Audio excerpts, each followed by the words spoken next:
Congreso, el primer Congreso Estatal de Economía.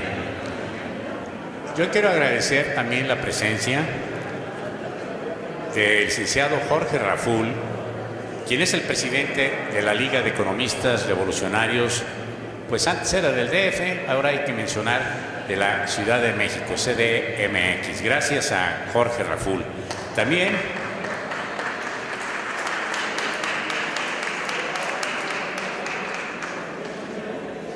al licenciado Jorge Ramos, quien es el presidente de la Liga de Economistas Revolucionarios de San Luis Potosí.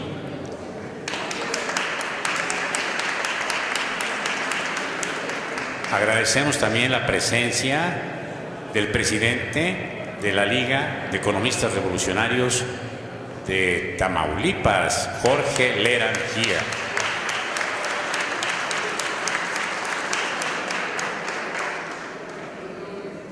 Y un colega también de los economistas que nos acompaña es el doctor Samuel Bernal Lara, quien es el director de la Escuela de Economía y Finanzas de la Universidad Autónoma de Guadalajara y viene en representación de su rector, el licenciado Antonio Leaño Reyes. Gracias, muchas gracias.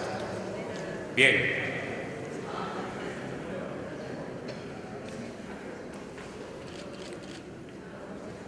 Nuestro conferencista es ex senador, es egresado de la Facultad de Economía de la Universidad de Guadalajara.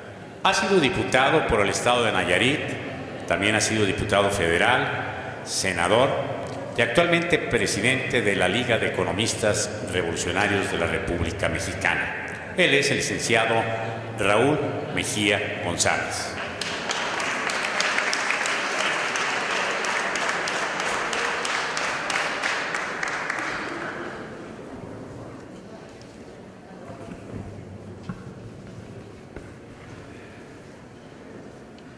Muy buenos días. Primero quiero saludar a los que me acompañan en el presidio, a Jorge, a Alejandro, a Alberto, a Héctor, a Hugo, grandes amigos, grandes economistas, y es un honor compartir este presidio con ellos. Saludar a todas y todos ustedes. Hoy nos convoca el primer Congreso de Economía organizado por la Liga de Economistas. Gracias, Alejandro, te reconozco este esfuerzo, y a ti, Hugo, también por coadyuvar a que se realice este primer Congreso Estatal de Economía aquí en Jalisco y sobre todo en este espléndido lugar. Quiero decirles que para mí es un honor compartir algunas reflexiones con ustedes, sobre todo cuando nos dicen hablemos de Jalisco. Y hablar de Jalisco no podemos hacerlo sin antes hacer referencia al contexto internacional, al nacional, y luego lo que representa Jalisco como polo de desarrollo en el occidente, y cuál es el potencial que tiene Jalisco y cómo ha venido evolucionando en los últimos tiempos esta región tan importante para los que somos de occidente, que siempre es referente del estado de Jalisco. Primero quiero señalar que el contexto internacional es de lo más complejo, es de lo más difícil. Quizás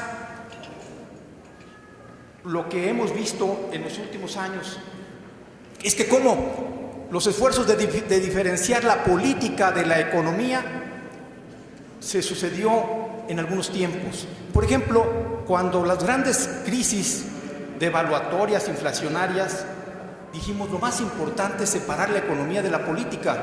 Y por eso el esfuerzo de hacer los órganos autónomos, hacer el Banco de México totalmente autónomo para que las decisiones en política monetaria no fueran influenciadas por el ambiente político. Le dimos autonomía al INEGI y a muchas otras instituciones. Y eso, pues decíamos, ahora sí ya no está contaminada la economía de la política, ahora la economía va a agarrar un sendero distinto a los intereses políticos. Hoy el contexto internacional nos dice que ahora no están tan ajenas las acciones económicas con las políticas, y lo vimos recientemente con el Brexit, donde los ingleses decían Yo en el esquema ideológico prefiero el nacionalismo que la globalización, que prefiero no estar integrado, y una decisión política, gracias, una decisión política tiene características que hoy nos afectan a todos los países por una decisión de carácter político. En algunos pensadores decían, la mala política que no afecte la buena economía, o por decirlo en otras palabras, que la política no sea tóxica y no influya en las actividades económicas. Uy, vean ustedes cómo la percepción, cuando estudiábamos economía se hablaba de las expectativas, que muchas de las veces eran subjetivas. Se hablaba en la política de la percepción, que hoy esa percepción es subjetiva. Cuando la percepción es subjetiva y las expectativas son económicas, tanto el ambiente político como el económico, quiere decir que están expuestos en cierta forma a situaciones de coyuntura, pero también de cuál es la evolución que está sucediendo. Hoy también en los Estados Unidos vemos cómo el nacionalismo sigue presentándose, y lo que está en boga en los dos candidatos a la presidencia de los Estados Unidos es el hecho de qué vamos a hacer con el TLC, qué vamos a hacer con México, y en eso nos vamos a influir mucho. Una decisión de carácter electoral política. Antes decíamos, en Estados Unidos los republicanos y los demócratas ideológicamente están parecidos, no nos afecta. Gane quien gane, vamos a seguir igual, o vamos a seguir con el mismo impulso. Hoy la expectativa nos dice, y la percepción es de que no depende de nosotros grandemente, sino quién va a ganar y cómo nos va a impactar a los mexicanos. Esta situación de incertidumbre, este cambio en el paradigma de la globalización con nacionalismo, que antes en aquellos tiempos era izquierda o derecha, liberales, conservadores, hoy es nacionalismo contra globalización, y desde ahí se están tomando las decisiones políticas, y eso va a influir en las actividades económicas. Por eso creo yo que el mundo está en una etapa compleja, difícil. Hoy Stiglitz decía recientemente que la Unión Europea, su problema había sido la integración, y que se habían lanzado más a la economía que a la política, y decía que el euro estaba contaminando. Dice, es cierto, algunos países van más rápidos que otros, pero en algunos desde 2008 no han salido de la depresión. Quiere decir, y Grecia, España se están preocupados porque dicen, bueno, hay países como Alemania que están más rápido, que sí están saliendo, pero a nosotros nos está afectando mucho y no hemos salido de la depresión. Quiere decir que el costo que están pagando algunos países por haberse integrado incluso en una moneda única, ahora están pensando salirse incluso de ese nivel de influencia y de integración. ¿Qué pudiera yo decirles del contexto internacional? Primero, que hay un endurecimiento en las condiciones financieras mundiales, que todavía el legado de la crisis de 2008 a 2009 está impactando el sistema bancario europeo, y que todavía existe cierta incertidumbre que nos está impactando. Hay persistencia en la turbulencia de los mercados financieros y un aumento a la aversión del riesgo. Eso se está presentando en todas las decisiones de inversión. Hay una aversión al riesgo, porque ahora vemos que el riesgo tiene connotaciones políticas, y que esas no están de la mano de los bancos centrales ni de las decisiones de política económica. La probabilidad de un ajuste en la economía china también nos está impactando, al depender su crecimiento del crédito, y eso con la turbulencia financiera internacional también está cuestionando si va a tener el nivel de crecimiento que se espera o no. Divisiones políticas de las economías avanzadas, con las medidas de proteccionismo, los refugiados, las tensiones geopolíticas, conflictos armados internos y hasta el propio terrorismo que está presente. Y en el contexto nacional no estamos tan bien. También en lo que corresponde a México todavía tenemos expectativas de bajo crecimiento económico. Todavía para 2017 se piensa que el aumento del crecimiento de 2016-2017 será insignificante. Implica que no vamos a tener la capacidad de resolver los problemas de la población que se está incorporando a la fuerza de trabajo. Recordemos que recientemente bajaron la calificación de riesgo país para México, por lo que los objetivos de la política económica los han enfocado, primero, a disminuir el déficit y alcanzar un superávit primario, y segundo, estabilizar la deuda y reducir enseguida la razón deuda pública, Producto Interno Bruto. Que eso, ustedes lo saben, que el crecimiento de la deuda es uno de los temas también que están cambiando la percepción de los mexicanos, y decimos, no va a ser posible que cumplamos. Y ahora que se está discutiendo el paquete económico en las cámaras, tanto de diputados como de senadores, en materia de ingresos y presupuesto, se señala como que las expectativas de recortes y de baja de ingresos en los petroleros, si aumenta la tasa de interés por la Reserva Federal, lógicamente va a impactar el costo de la deuda. Entonces hay una serie de incertidumbre, y que todas las fuerzas políticas están diciendo, primero me aseguro, vamos a conseguir los recursos, y hablo de los gobernadores, hablo de los sectores, todo el mundo quiere que no le afecten sus recursos para continuar con los esquemas de financiamiento y de operación en distintos sectores. Uno de los temas que están preocupados las autoridades, tanto hacendarias como financieras, es recuperar la confianza entre los inversionistas, que eso ha sido uno de los temas centrales, pero que no ha podido cuajar. México, ver mermado su dinamismo para el 2017, no el impulso que quisiéramos, por varias razones. Primero, decíamos, menor crecimiento de la economía estadounidense, debilitamiento de la economía mundial, elevada volatilidad en los mercados financieros y menor plataforma en la producción de petróleo, y la recuperación del precio que no se va a dar tan impactantemente como quisiéramos.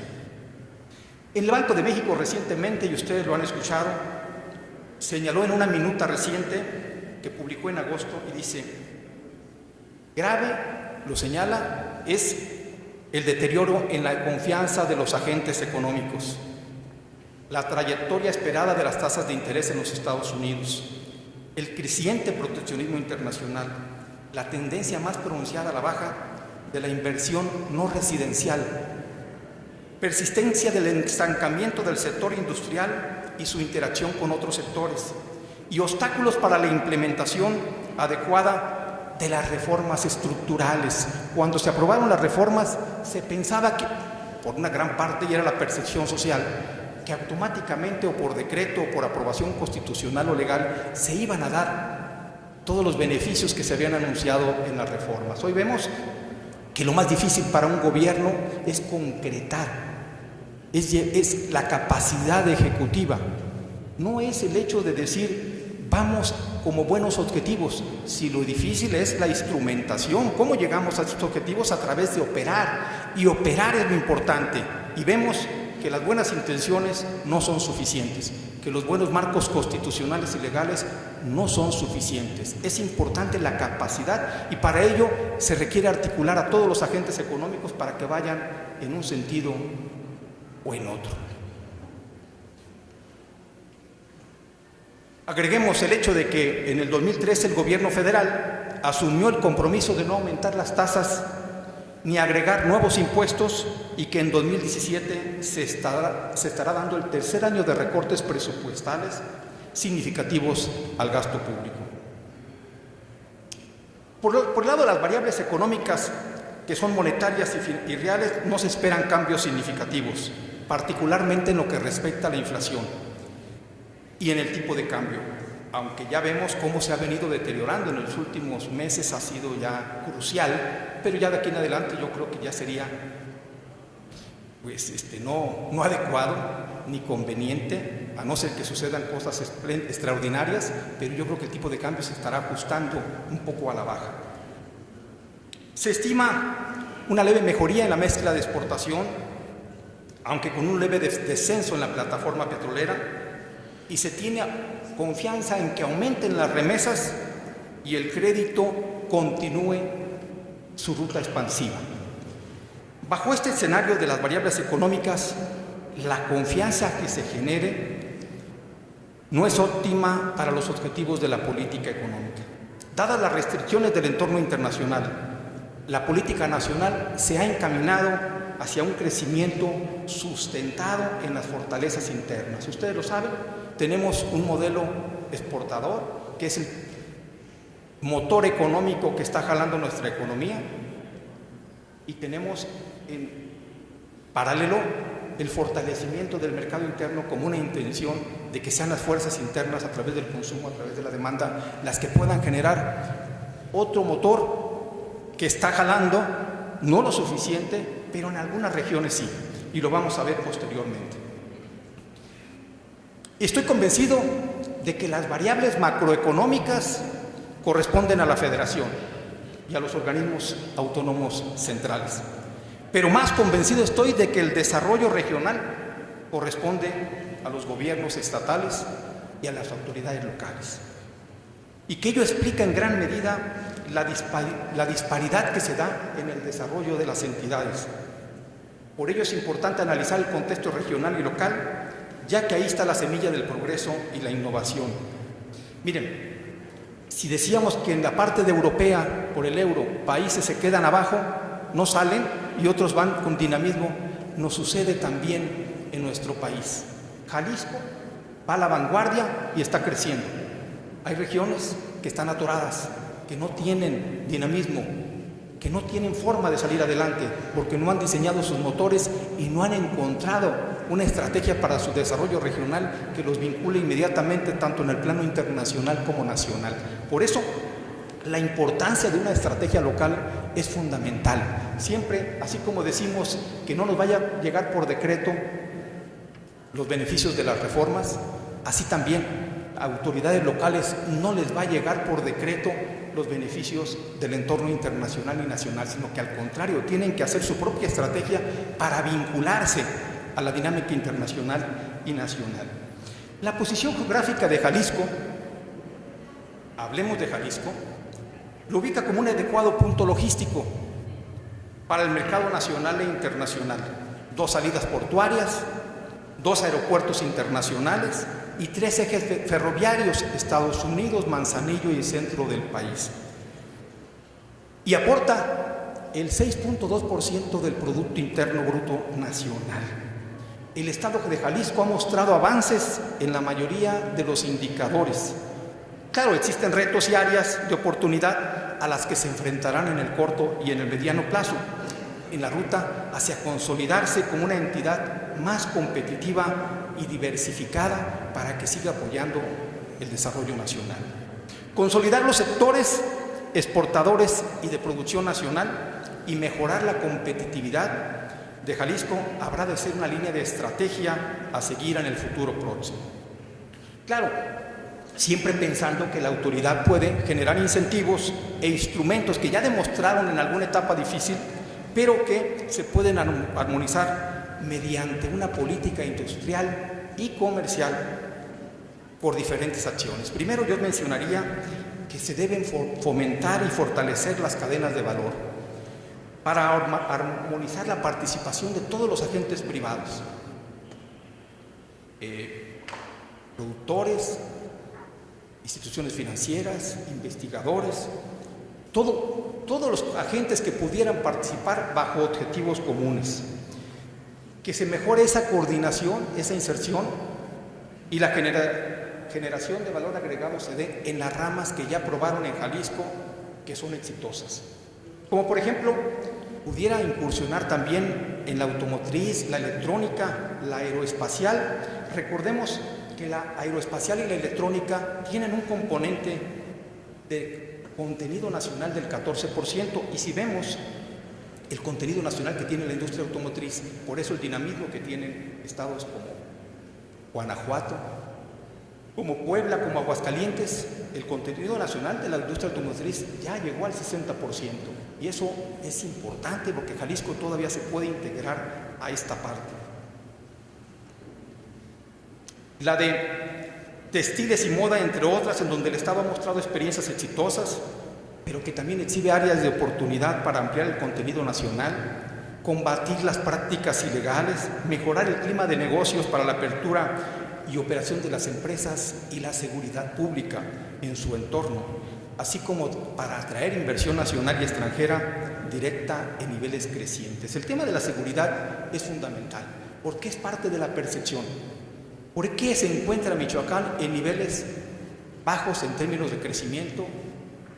Debido a que no hay un espacio adecuado para las actividades económicas. Si se produce adecuadamente, con productividad, con rentabilidad, pero bloquean carreteras y los productos se echan a perder, no hay condiciones favorables. Y la seguridad es fundamental para el desarrollo de las actividades económicas.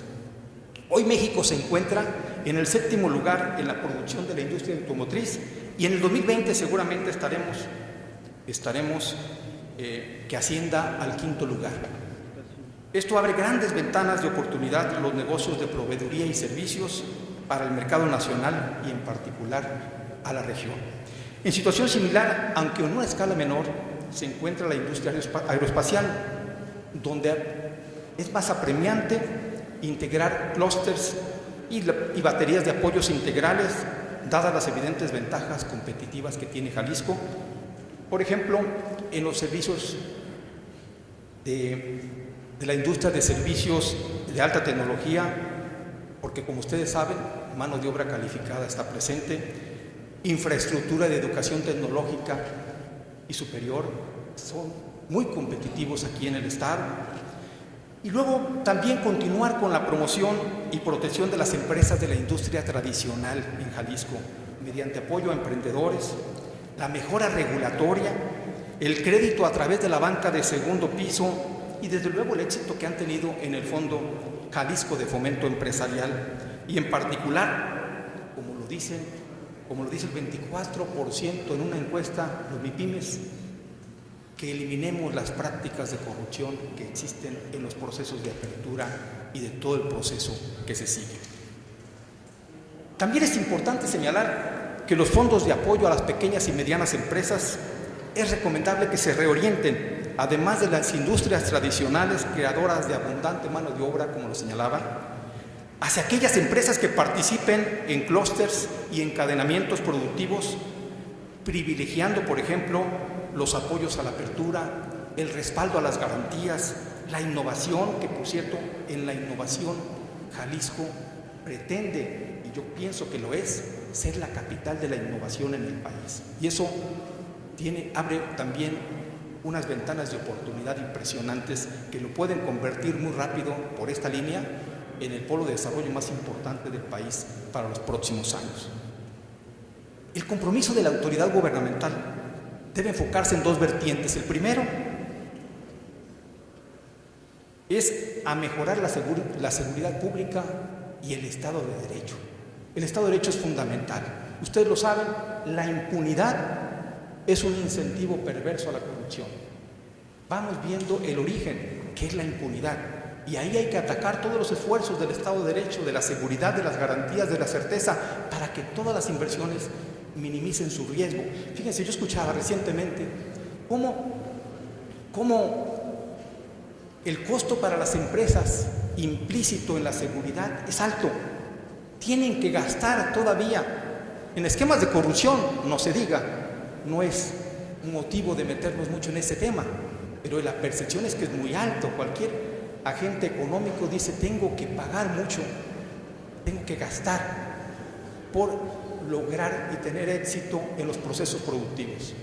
Pero aparte de eso, como hay incertidumbre en la seguridad, también debo gastar en apropiarme de una seguridad local, personal, institucional, empresarial. Y eso hace que se encarezcan todavía más. O sea, todo va en contra de la eficiencia, todo va en contra de la rentabilidad y todo va en contra del propio empleo. Por eso debe enfocarse a mejorar el Estado de Derecho y sobre todo avanzar en la mejora regulatoria, que es la otra vertiente. En México el costo regulatorio representa alrededor del 3.3% del Producto Interno Bruto, nivel todavía muy alto, sobre todo en comparación con los países de la OCDE. Y desde luego, la regulatoria, pero también la simplificación administrativa. En conjunto, estas acciones podrán mejorar sustancialmente la competitividad, la apertura y operación de las empresas, así como atracción y conservación de los niveles de inversión y de empleo. Un tema que ha sido exitoso aquí en la estrategia del gobierno estatal ha sido la inversión extranjera, sobre todo la directa. Si bien se han incrementado a un ritmo importante, debe concebirse claramente como una apuesta de largo plazo para generar oportunidades de inversión y empleo en sectores debidamente identificados, propiciando desde luego en este esquema y en esta estrategia la participación de los distintos órdenes de gobierno, es decir, que el local en su estrategia jale al federal y articule a los gobiernos municipales con un propósito de que generemos condiciones adecuadas para que se dé un marco y un espacio para la inversión extranjera directa y pensando en una política de Estado más que en algo circunstancial o de ocurrencias. La eliminación de los obstáculos a la competitividad a nivel nacional, la mejora del funcionamiento institucional están redundando en mayor acceso al crédito y mejores precios para el mercado interior, como por ejemplo en la industria textil y el vestido, las telecomunicaciones, la telefonía, la energía eléctrica, el acero, el cemento. Fíjense, en estos últimos dos casos se trata de industrias que tienen en forma intensiva el uso de la energía, el uso de la energía eléctrica, cuyos precios han venido bajando. De representar en 2012 un costo de 85% más respecto a los prevalecientes en Estados Unidos, hoy en día este sobreprecio apenas llega a 17%. Y ustedes saben que la inversión extranjera directa no llega como antes, donde está la mano de obra barata. Llega donde está la mano de obra calificada, pero sobre todo que un insumo tan importante como es la energía sea accesible y a buenos precios. Y con eso somos un espacio adecuado para atraer inversiones. Algunos importantes beneficios adicionales están vinculados al mejoramiento del mercado y el consumo interno y con ello la capacidad de compra de los consumidores, lo que representa una oportunidad para el comercio y los servicios al consumidor, así como para industrias de la confección, alimentos y calzado, entre otras. Las empresas artesanales con calidad de exportación en Jalisco eran en el 2010 190, hoy se registran 307. Esta es la tendencia ascendente que tienen estos números y son proyectos que han sido aprobados, que han sido vinculados a las actividades económicas y hacia el exterior, y creo que ese es un camino que pudiera seguirse dando aquí en este estado. De 2009 a 2012 disminuyeron la creación de patentes. Las empresas certificadas con ISO 9000 y 14000 y el Producto Interno Bruto de servicios especializados, por su parte,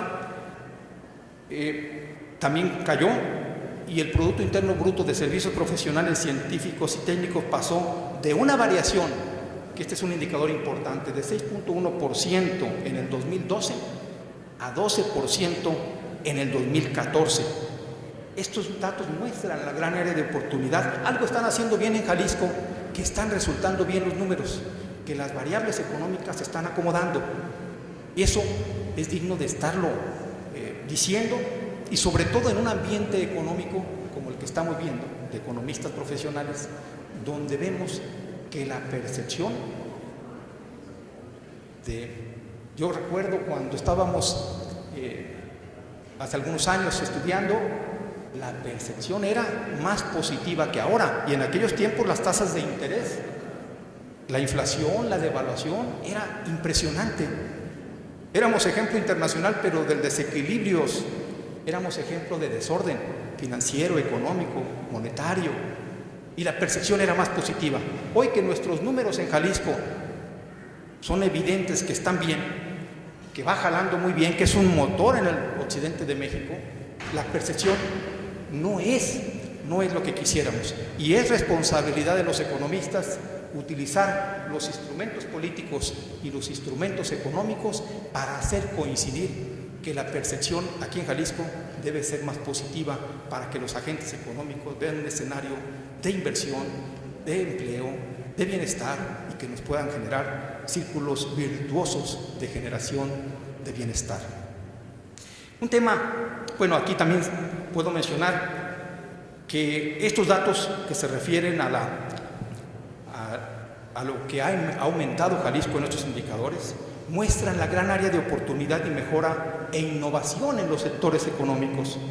Aunque se han dado pasos importantes, tales como la puesta en marcha de la ciudad digital o la tendencia al alza en el número de proyectos aprobados para sectores y precursores, para el impulso a cadenas productivas y clústeres, se debe continuar impulsando la innovación y el desarrollo tecnológico, la creación de centros de investigación y diseño especializados, entre otros. Un tema que es importante mencionar y que está muy de moda ahora en Europa, en la Unión Europea, es la economía circular, que debe tener una visión a largo plazo. La economía circular es lo que están pensando y es la liga entre las actividades económicas y las de sostenibilidad. Tiene que ver con que ya ese esquema tan lineal de extracción, transformación, consumo, desperdicio, esa línea ya no debe continuar. Ahora debemos cerrar el círculo. ¿Y quiere cerrar el círculo? Que todos los residuos puedan ser reciclados, utilizados otra vez por la economía, o dicho en otras palabras, que la economía retenga más tiempo los recursos que son extraídos. Por ejemplo, el agua, si lo utilizamos como una fuente de insumo, etcétera, pues que permanezca mucho tiempo en el ciclo económico y volvamos a reutilizar, y no que sea un desperdicio, un residuo, que sea algo que estemos incluso en la economía social pues siendo impactados negativamente. Entonces sí tenemos que utilizar este esquema de la economía circular, que Jalisco está en las condiciones apropiadas para que se dé. ¿Por qué? Porque si nosotros logramos eso, vamos a generar más empleo, vamos a generar más eficiencia, vamos a generar mejor utilización de los recursos y vamos a hacer que seamos más respetuosos del medio ambiente, que eso también es uno de los esquemas que nos van a obligar pues, los agentes sociales para que esto se dé. Y esto Jalisco está en el momento crucial para iniciar una etapa que en los proyectos productivos se dé esta economía circular que tanto va a beneficiar al desarrollo del Estado. Es decir, convertir en materia prima los residuos del proceso productivo. Ese será el paradigma de un sistema del futuro donde Jalisco, con todos los esquemas de innovación tecnológica, con todos los esquemas de competitividad, con todos los esquemas que está utilizando, se debe insertar para ser un ejemplo nacional también e internacional de cómo hacer uso de sus recursos. Como todos ustedes saben, y lo hemos mencionado, el panorama económico internacional y nacional es complejo, las previsiones de crecimiento no son, pero estamos creciendo y eso es importante. El mundo se está moviendo, está creciendo poco, México está creciendo poco, pero está creciendo, y otros países están disminuyendo su nivel de crecimiento. Jalisco mantuvo un ritmo de crecimiento estable en los últimos 3 años, superior al promedio nacional, notándose los esfuerzos por llevar un control de los indicadores económicos y por mantenerlos arriba de los niveles previos, observándose claramente la creación de nuevos empleos, la mayor recepción de inversión nacional o internacional y la disminución en los índices de marginación, pobreza y pobreza extrema. Diferentes mediciones de productividad y competitividad colocan a Jalisco en posiciones más altas respecto a ejercicios realizados en el pasado. Sin embargo, considero que es necesario poner atención en los aspectos de mejora, perfeccionando las prácticas en materia de calidad, eficiencia y competitividad, por ello, consolidar la industria local y además lograr atraer, como lo señalábamos, más y mejor inversión. que brinde mayor empleo calificado. Es necesario continuar utilizando una política pública que dé promoción e inducción y que haga uso de incentivos y estrategias que fomenten y fortalezcan cadenas de valor en las que se armonice la participación de los agentes económicos. Decíamos, lo importante es concretar, operar. Tenemos planes municipales, estatales, sectoriales, buenas intenciones, buenos marcos de referencia hacia el futuro, pero lo importante es lograr convertir todo ello en metas tangibles, cumplidas y que nos estén llevando en forma articulada hacia los objetivos generales.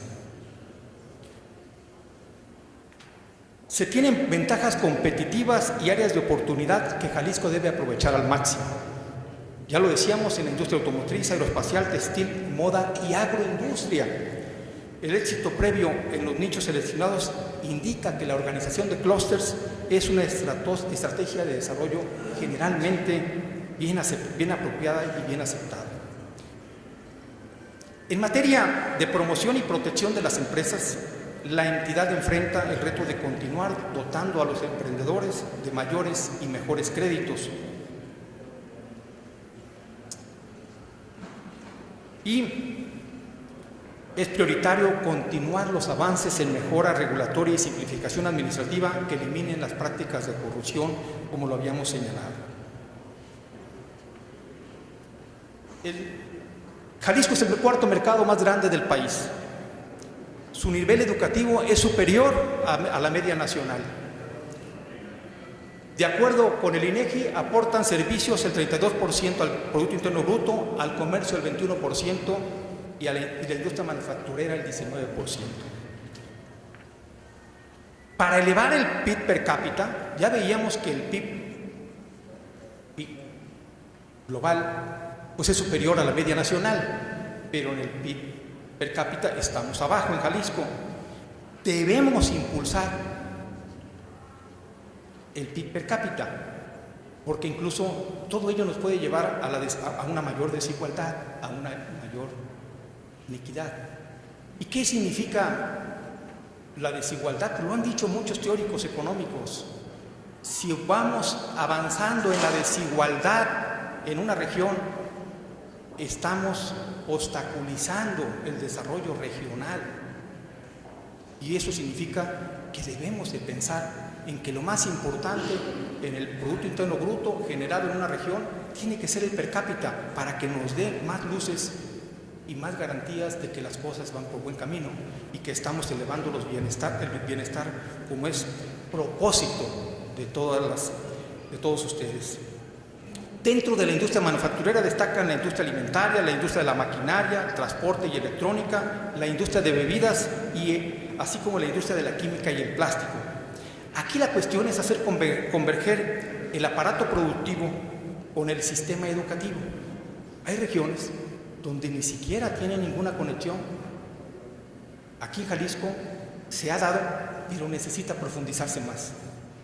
Una conexión entre el sistema educativo y el sistema productivo. Recientemente una inversión en Querétaro señalaba que decía en una reunión con las autoridades locales, decían que iban a hacer una inversión muy cuantiosa, pero que necesitaban unos apoyos, le dijeron los inversionistas internacionales a la autoridad local.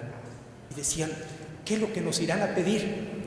Lo único que les pidieron fue que una de las universidades tecnológicas en su conjunto se integrara a la industria que iban a desarrollar en los próximos 20 o 30 años y que para ellos era fundamental la capacitación, el adiestramiento, la especialización, la generación de conocimiento científico y de vinculación tecnológico de la investigación y el conocimiento hacia las actividades que ellos iban a generar en los próximos años. Así se debe integrar en Jalisco y eso es lo que van a pedir y seguramente lo están haciendo algunos inversionistas, pero hay que adelantarnos, hay que conectar rápidamente y diseñar esquemas de articulación y conexión entre el sistema educativo, que por cierto, lo mencioné, está arriba de la media, con el sistema productivo. El factor humano, ustedes lo saben, es estratégico y en ello Jalisco dispone de un gran potencial en los cerca de 1000 investigadores nacionales, con que cuenta en particular en las ciencias de la vida, ciencias de la tecnología, medicina y patología humana y en ciencias agronómicas. Aquí resulta clave el papel que asuma la Secretaría de Innovación, Ciencia y Tecnología del Gobierno estatal a fin de vincular a los empresarios, investigadores, gobierno y sociedad, que por cierto es un referente nacional lo que están haciendo en materia de innovación aquí en Jalisco. Datos que mencioné, es el cuarto estado en aportación del Producto Interno Bruto, pero es el número 14 en el Producto Interno Bruto per cápita. Por eso el reto es elevar la productividad, o lo que es lo mismo, incrementar el valor agregado de la producción que se genera. El Estado cuenta con potencial para innovar, lo que generaría un impulso mayor. La Agenda de Innovación en Jalisco, el Plan Estatal de Desarrollo, la Ley de Fomento a la Ciencia y la Tecnología e Innovación del Estado de Jalisco y el Programa Sectorial de Innovación, Ciencia y Tecnología apuntan en esa visión. El reto es hacer realidad los proyectos que se generen. Por su potencial también son susceptibles de generar innovación las actividades agropecuarias e industria alimentaria, las actividades de la salud e industria farmacéutica, las actividades de la tecnología de la información y comunicación e industria creativa y la biotecnología con un enfoque transversal, aunque también se dispone de potencial en la industria automotriz, logística, de moda y diseño, electrónica y turismo. Cabe precisar que el turismo es una actividad creciente. Sin embargo, el crecimiento de la productividad y su efecto multiplicador es limitado si no se vincula con el resto del aparato productivo. En una de las zonas turísticas de Jalisco, que es la Bahía de Banderas, coincidimos ahí, en mi estado, con Jalisco, y el otro día mencionábamos e hicimos un estudio para que vean la falta de vinculación entre el turismo y las actividades productivas.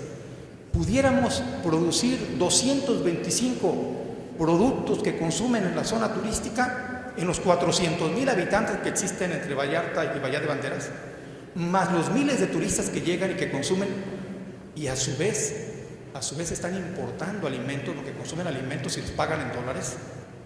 Pero sin embargo hay 225 productos que no estamos produciendo en la región y que tienen que traer de otras partes e incluso del extranjero. ¿Qué necesitamos vincular esas actividades económicas? El turismo, que es el consumo exportador, por llamarlo de algún modo, y las actividades productivas que ahora, si les agregamos lo orgánico y todo lo que ustedes saben, pudiéramos incluso vender a mejores precios.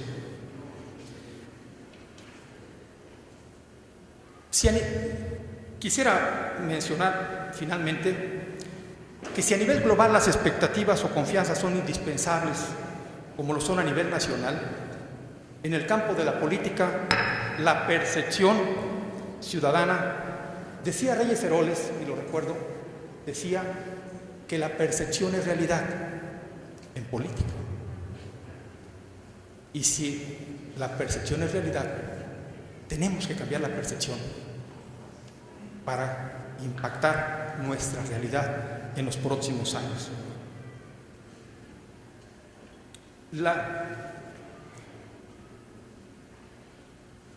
El análisis que he realizado lo he enfocado al aspecto económico, pero todo lo económico, lo decía al principio, pasa por lo político. Además de que los gobiernos de los 3 órdenes de gobierno deben asumir el papel de líderes de la promoción del desarrollo de sus territorios, que tienen como condicionante la visión de futuro, sobre todo la honestidad y la convocatoria amplia a la sociedad a través de transparencia y de participación. Solo de esta manera se puede generar un círculo vicioso que pudiéramos convertir en un círculo virtuoso desde el punto de vista social y económico, que aliente la inversión, que genere empleo, que se generen ingresos dignos, que ese es el tema importante, que crezca el mercado regional, que aliente la innovación tecnológica y sobre todo que aliente la inversión de nuevo y estemos cerrando el círculo de tal manera que entremos a una espiral de beneficio y de bienestar para la ciudadanía. De lo contrario, se mantendrá un círculo vicioso en la percepción que actualmente vivimos de malos gobiernos que desalientan la inversión, que deprimen el empleo, que incrementan la pobreza, que deprimen la esperanza y que alienta el vicio, que inducen al crimen o al suicidio y que desalientan de nuevo la inversión y empezamos con ese círculo vicioso. Romperlo a través de buenos gobiernos es el gran reto que tenemos para los próximos tiempos. En años recientes se consideraba que la inseguridad, narcotráfico, no impactaban sobre los negocios o planes de inversión. Hoy se reconoce que afectan el entorno económico. De igual forma, el manejo de los gobiernos locales se ha convertido en foco rojo para el ambiente económico. Se requiere, pues, que nuestro gremio participe y tenga mayor vinculación política, y por eso celebro que sea en el marco de la Liga de Economistas Revolucionarios, marco de un partido político que gobierna y que lo gobierna y que lo hace bien, que cambiemos como profesionales de la economía la percepción de que la política la hacemos para mejorar el entorno económico y que vamos bien en la materia económica y que tenemos que ir mejor en materia política. Que no se convierta la política y que hagamos que sea tóxica la economía, sino que al contrario, que nos dé vinculación, que nos proyecte, que nos impacte hacia el futuro y que tengamos mejores condiciones. Debemos de practicar la administración pública con el manejo honesto y transparente de los recursos, de propiciar acuerdos amplios que promuevan la gobernabilidad. Hoy platicábamos recientemente, hoy en la mañana, de que la gobernabilidad va a ser un tema importante, porque con la dispersión de los partidos políticos y de los votos necesitamos cómo crear gobernabilidad y no va a haber un partido político que tenga más del 50%. No va a haber ningún partido político que tenga más del 42% de los votos hacia una proyección. ¿Qué necesitamos? Pues necesitamos llegar a acuerdos que tengan que ver con la política y acuerdos que tengan que ver con la economía, porque lo importante y la buena política está enfocada, no solamente la buena política nos da buenos gobiernos, sino también nos da buenos gobiernos que resulten adecuados para el desarrollo de una región. Hoy más que nunca necesitamos los economistas participar en política. Hoy más que nunca necesitamos convencer con elementos y con instrumentos económicos que las cosas se están haciendo bien. Hoy más que nunca la amenaza del populismo, no el populismo distorsionado, nos está amenazando. Y la ruta que está siguiendo el gobierno del Estado en Jalisco creo que es la ruta adecuada, de la innovación, de la competitividad, de la productividad, es la ruta de la racionalidad, de la asignación adecuada de los recursos, como nos decía Rafael Pérez Partida. Creo que ese es el camino y Jalisco tiene mucho que enseñarnos en el contexto nacional y tiene mucho que dar para el desarrollo nacional como lo viene haciendo. Y yo por eso estoy muy reconocido de haber participado en esta reunión y decirles que estoy a sus órdenes. Muchas gracias.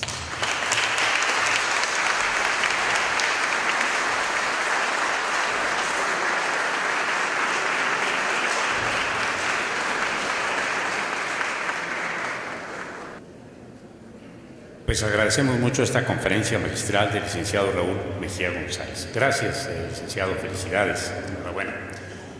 Antes de dar paso a la siguiente conferencia magistral,